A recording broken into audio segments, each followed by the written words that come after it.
তোমরা পিঠে খেয়েছো?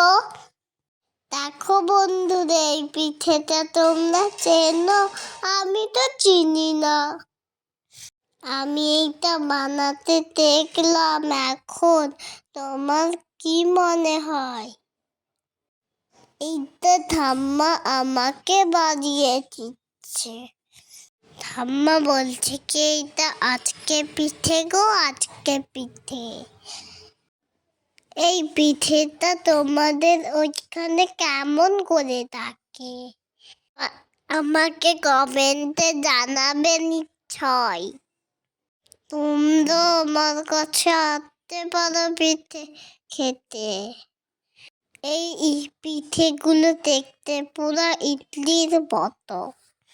বন্ধুরা, আমি একটু টেস্ট করে দেখি কেমন আছে। গরম তো তুলতেই পারছি না। হ্যাঁ বন্ধু, খুব ভালো লাগলো। বন্ধুরা, এটা গুড়ের সঙ্গে খেলে অনেক টেস্টি লাগে। টাটা বন্ধুরা।